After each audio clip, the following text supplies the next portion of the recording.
Olá, meus irmãos, a paz do Senhor Jesus, tudo bem?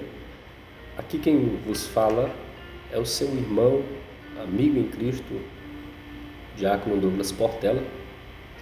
E neste dia eu quero compartilhar uma porção da palavra a qual o Senhor colocou no meu coração. Aleluia! Antes que a gente inicie,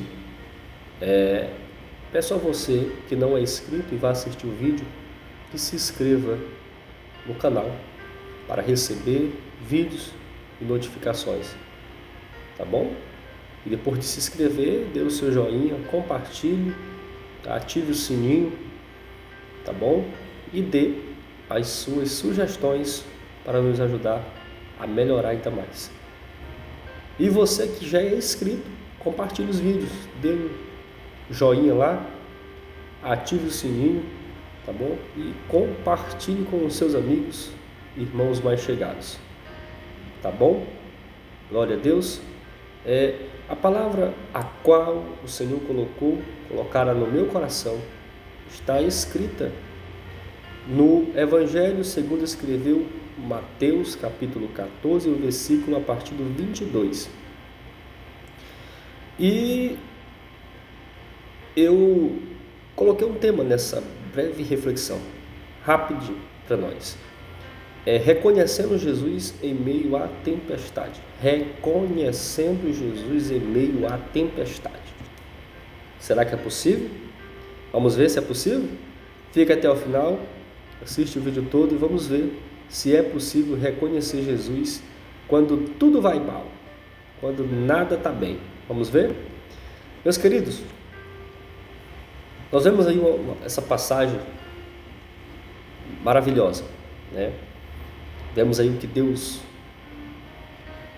fez através do seu Filho, algo extraordinário. Nós vemos, eu quero ser bem preciso, eu não vou me dialogar muito, quero ser bem preciso para não cansar os irmãos, até mesmo para os irmãos, quando forem assistir o vídeo, assistir até o final. Não vou me delongar muito, não.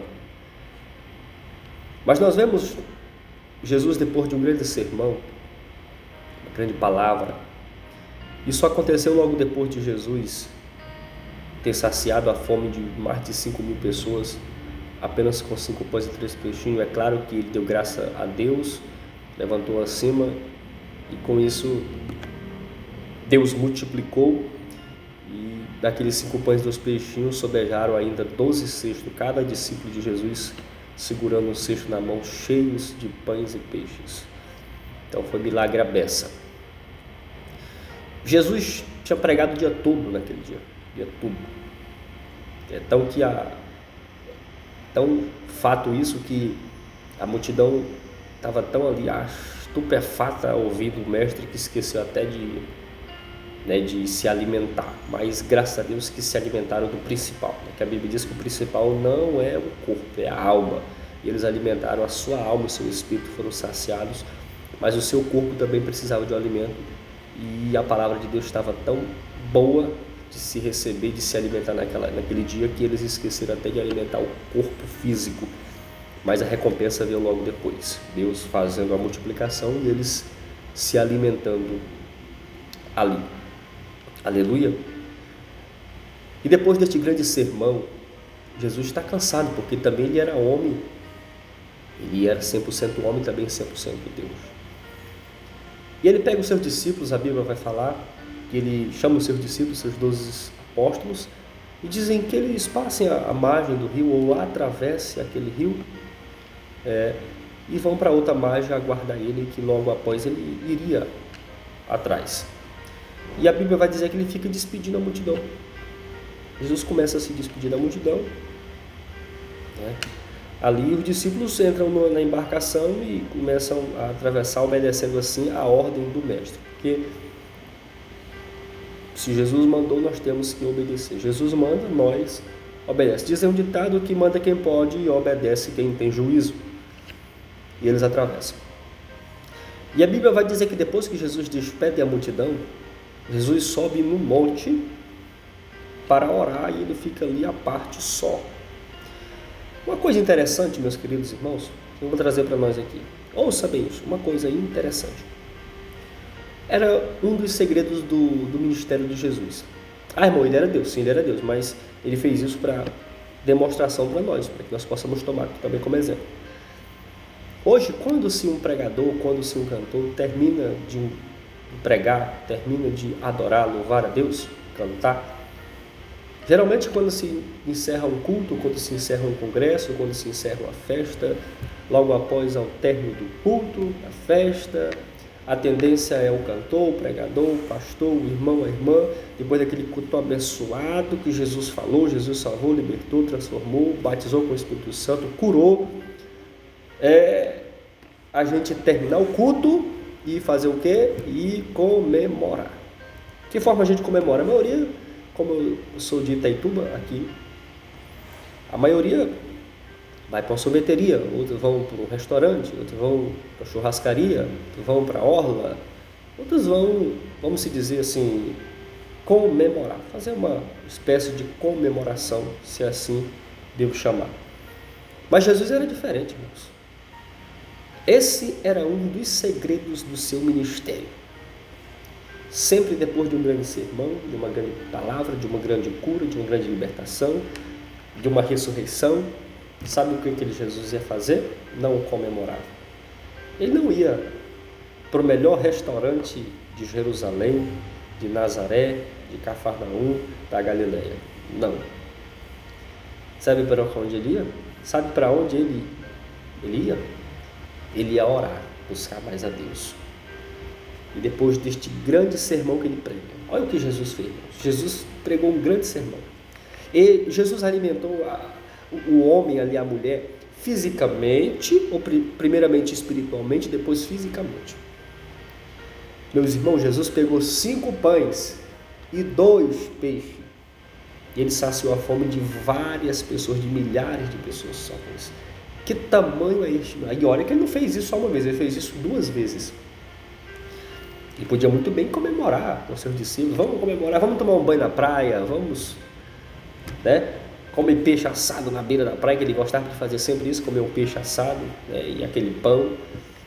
Mas não, mas ele despediu os seus discípulos, despediu a multidão e ele foi aonde? Subiu ao monte. Para quê? Para orar. É bíblica, a Bíblia. A própria Bíblia que falou que foi orar ali no monte. E ele fica ali só, orando, buscando ao Pai. Por quê? Porque ele sabia que ele precisava mais. Vamos tomar como exemplo isso, irmãos. Sempre depois de aquela grande culto abençoado. Não estou falando sempre, mas vamos tomar como exemplo o que Jesus fez. Comemorar menos, buscar mais. E para nós entrarmos no texto onde nós queremos chegar, os discípulos estão no barco e Jesus está no monte orando. Só que a Bíblia vai dizer que um grande vento se levantou ali e começou a levar aquele barco para o meio do mar.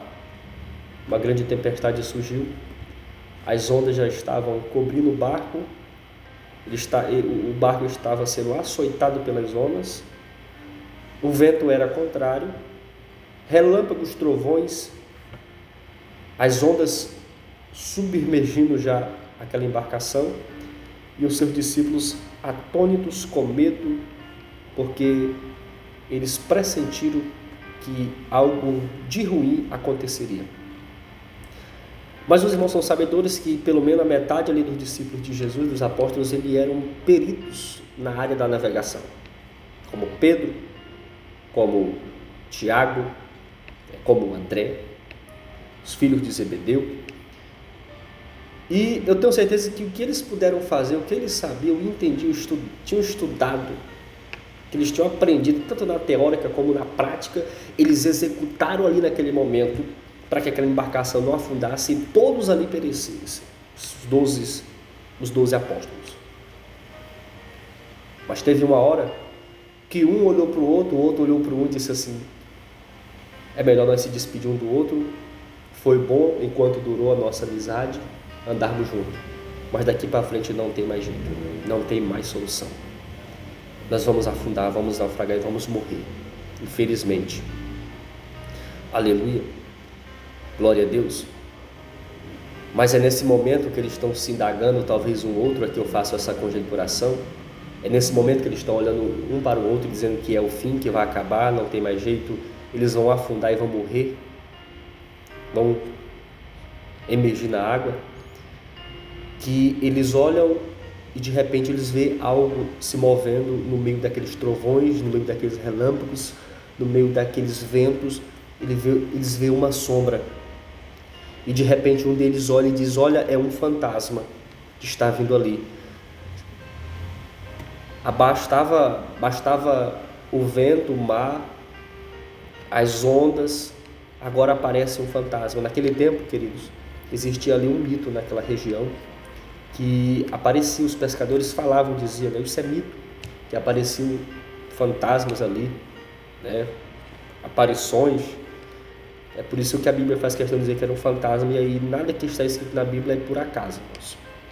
Tem um significado. Foi por isso que a Bíblia diz que eles acharam que era um fantasma. Por quê? Porque naquele tempo, ali naquela região, existia esse mito de que aparecia fantasmas, aparecia imagens, sombras de pessoas ali, dizia assim os pescadores daquela época. Foi por isso que quando eles viram aquela sombra, eles não souberam ao certo o que era e gritaram achando que era um fantasma. Eu imagino Pedro olhando para João e disse: João, se nós escapar da água, nós não escapa do fantasma, né? Nós não escapa dessa coisa horrível que está prestes a chegar até nós. Mas é nesse momento que Jesus percebe que, além do medo de morrer afogado ali, eles estão com medo dele próprio, de Jesus. E Jesus grita. Quando eles falam, é um fantasma, e a Bíblia faz questão de dizer que eles gritam, gritaram ali, o desespero foi grande, que eles gritaram. E Jesus grita do outro lado dizendo assim: sou eu. Eles ainda não tinham visto que era Jesus, mas Jesus gritou: sou eu. Olha só, sou eu, o mesmo que falou com Moisés lá no deserto, nas terras ali de Midian. Ele disse: quem é esse? Ele disse: sou eu. O eu sou fala contigo. E Jesus grita: sou eu. E eles ficam sem entender. Só que tinha um discípulo no meio daqueles 12 que tinha intimidade suficiente com Jesus para saber de quem era aquela voz. Que voz ela era, que tom era aquela voz. Ele conhecia o tom da voz de Jesus. Porque quando Jesus disse: sou eu, os discípulos temeram. Eles não entendiam quem era. Eles ouviram a voz, mas eles não sabiam discernir de quem era aquela voz. Mas um dos discípulos soube discernir. E quem era, irmão, aquele discípulo? Exatamente João. João, irmãos, era o discípulo que mais tinha intimidade com Deus, mais tinha intimidade com Cristo, melhor. Era o que mais tinha intimidade. Não, irmãos, quem tinha mais intimidade com Jesus era Pedro, Tiago e João. Eles eram íntimos de Jesus, mas dos três, quem se destacava mais era João. Não, mas não foi os três que subiram até no Monte das Oliveiras, lá no Getsêmani? Sim, foram eles três. Mas, irmão, não foi os três que estavam no Monte da Transfiguração? Sim, era eles três. Irmãos, quando Jesus foi ressuscitar o filho a filha de Jairo, não levou só os três, foi sim só eles três. Mas dos três eu te afirmo que o que mais tinha intimidade entre os três era João. Era João. Por quê? Porque era João que sentava ao lado de Jesus na mesa e pegava a sua cabeça e reclinava sobre o seio de Jesus. Quando na última ceia, Jesus disse: um dos 12 vai me trair. Os 11 levantaram e foram até quem? Até João. E disseram: João, pergunta para ele, porque tu é mais íntimo dele, quem é que vai trair ele? Glória a Deus. Então João tinha intimidade com Jesus o suficiente para entender que era Jesus que estava no meio daquela tempestade e vinha para salvá-los. E João diz assim: é Jesus, é ele. E Pedro duvida. E Pedro diz assim: Senhor, se é o Senhor mesmo, manda que eu vá até o Senhor, andando por cima das águas, viu? Detalhe. E Jesus grita lá do meio e diz: vem, Pedro. E a Bíblia vai dizer que Pedro sobe nas águas, pisa nas águas e vai andando sobre as águas. Mas antes de andar, eu faço uma conjecturação que Pedro era sanguíneo. Eu imagino que quando ele finca os pés na água, que as águas firmam os seus pés, ele olha para trás para os 11 e diz: gente, não precisa vocês ter medo mais, porque não é um fantasma e nós não vamos se afogar nessas águas. Por que, Pedro? Não, porque é Jesus. Por que, Pedro? Tu tem tanta certeza que é Jesus? Porque só Ele tem poder de fazer o homem e a mulher andar sobre as águas do mar, quebrar a lei da gravidade e andar sobre o mar. Pedro foi andando em direção a Jesus. Só que de repente ele começa a afundar. Por quê? Porque ele começa a olhar para os ventos, para as tempestades, para os relâmpagos, para os trovões, e ele sente medo. Sabe por que ele afundou, irmãos? Porque ele sentiu medo. Enquanto ele estava olhando para Jesus, irmãos, ele estava andando sobre as águas. Enquanto ele estava fincado os seus olhos em Cristo, ele andou. Mas no momento que ele tirou a visão de Jesus, começou a olhar para os ventos, para as tempestades, para as lutas, para as tribulações, para as perseguições, para os levantes, para as mentiras, para tantas coisas, ele começou a afundar. Aleluia!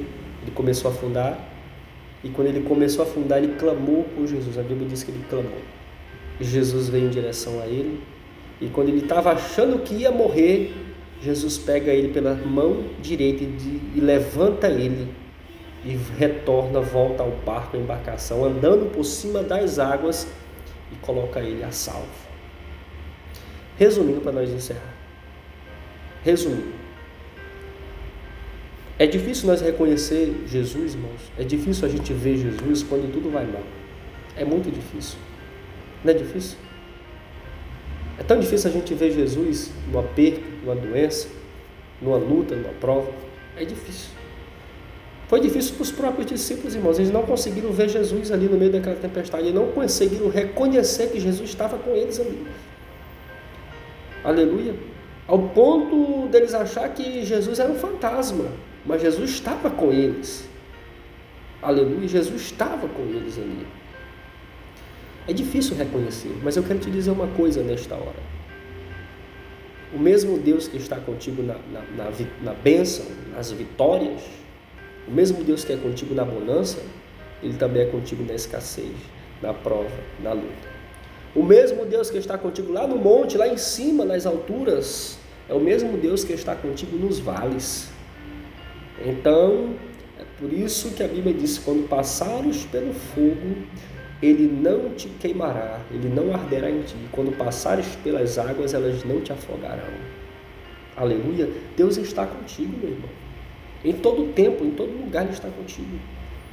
Embora tu esteja enfrentando a maior luta da tua vida, mas eu quero te falar nesta hora, Deus vai abrir os teus olhos espirituais para que tu possa ver que Jesus está contigo nessa luta. Ele não te abandonou, Ele está contigo, meu irmão. Aleluia! Enxergue, veja Jesus, mesmo faltando tudo, contas atrasadas, aluguel vencido, contas de energia vencidas, toda luta, perseguições, doenças, escassezes, tribulações, meu irmão, mas Ele está contigo.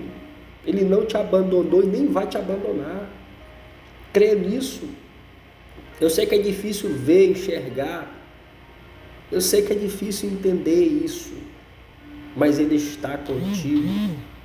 Enxergue a Jesus, veja Jesus também nesta tua luta. A Bíblia diz que não há luta que dure para sempre, e Deus não coloca algo na nossa vida sem que a gente não consiga suportar.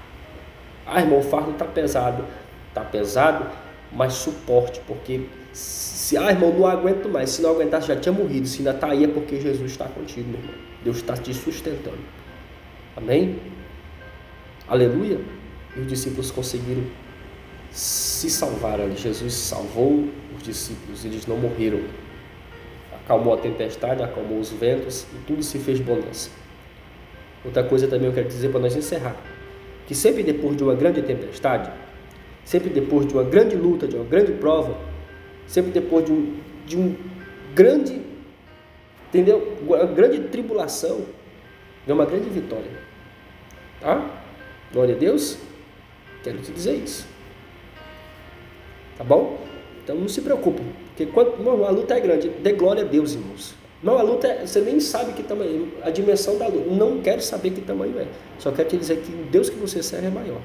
E quanto maior a luta, maior é a vitória.